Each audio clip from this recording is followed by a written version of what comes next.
Hi everyone, Effy here. I'm at Towson Tavern, great restaurant in the heart of the city of Towson, which is in Baltimore County.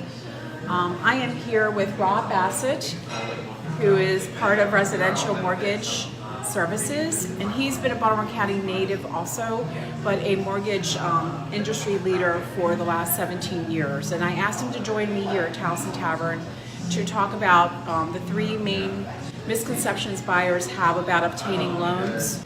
So Rob, I work with buyers and sellers all the time, and buyers often have lots of misconceptions, as I said, about getting a loan. So what is the top thing? I know for me, credit score is often a question for my buyers. So how, can you address that for us? Sure. Well, with regards to credit score, lenders are going to make their decision based on your FICO scores. And what people don't realize is that if you have bad credit, your credit score changes every month. And so they can improve on that. Exactly. And there's going to be certain factors that you'll be dealing with. Your FICO score is made up of 5 different parts, and that's going to be types of credit, all right, that you have, payment history, Gotcha. New credit that you take out, amount that you owe on your existing credit, and then the length of your credit history. So all those parts combined Correct. help to create the FICO score. Exactly. Okay. So it's going to be, you really need to sit down and consult with your loan officer to see, okay, where am I lacking? What do I need to do? And a lot of companies, such as my own, we have, it's called Credit Expert, offered through our credit reporting agency, where it makes suggestions on what they can do to improve their score, to maybe either get to a certain interest rate or to get approved for a certain program, that sort of thing. So improving your credit obviously is going to increase your savings on interest rate and monthly payment. Thanks for that information about the credit scores. That was really helpful.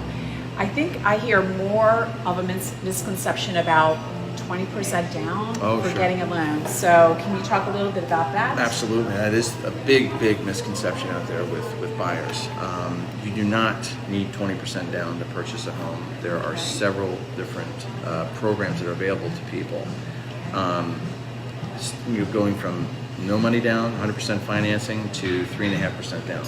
I would say the most common for first-time home buyers, at least for a while, was FHA, which is Federal Housing Administration requires a 3.5% down payment.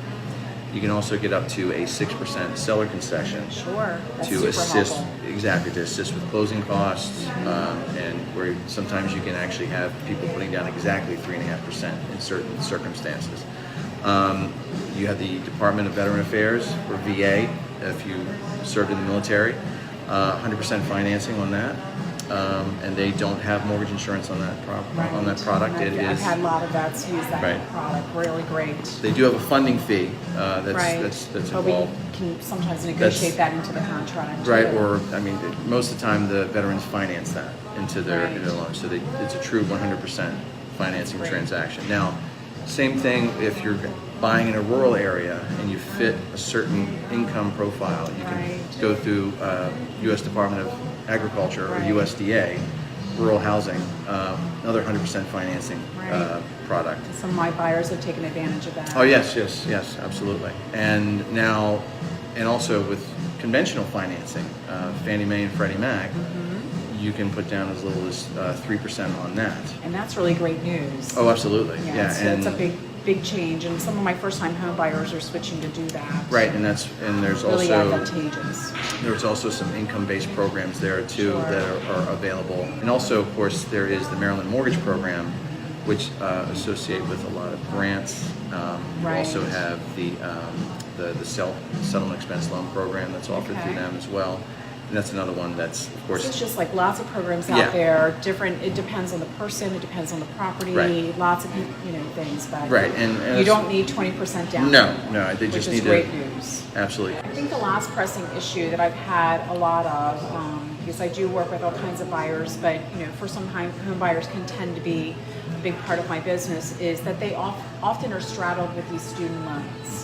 And they're very worried that because of those loans, which all of us have experienced, that's impeding them to go forward with obtaining a loan. So can you talk a little bit about that? Sure. And that process, or what needs to be done? So it really all depends on what phase they are on the payback process. They could have deferred payments. They could have zero payment showing on the credit report. They could have income-based repayment. So look, it's imperative that you go over this with a loan officer, because you don't want to be going out looking at homes and not knowing where you are, because you have to see which program is going to fit your particular scenario.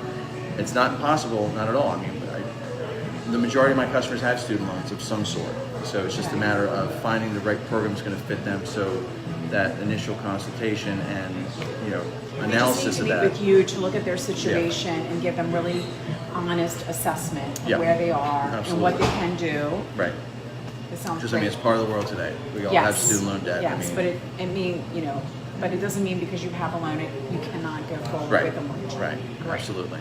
Well, thank you so much for joining me Sure. here. Thank you very much for having me. Yeah, I appreciate you giving us all that information. Hopefully that was helpful to you guys too. And you have any questions about loans? Obviously, Rob Bassett's here for you, and I'm here to help you with buying homes too. So thanks again.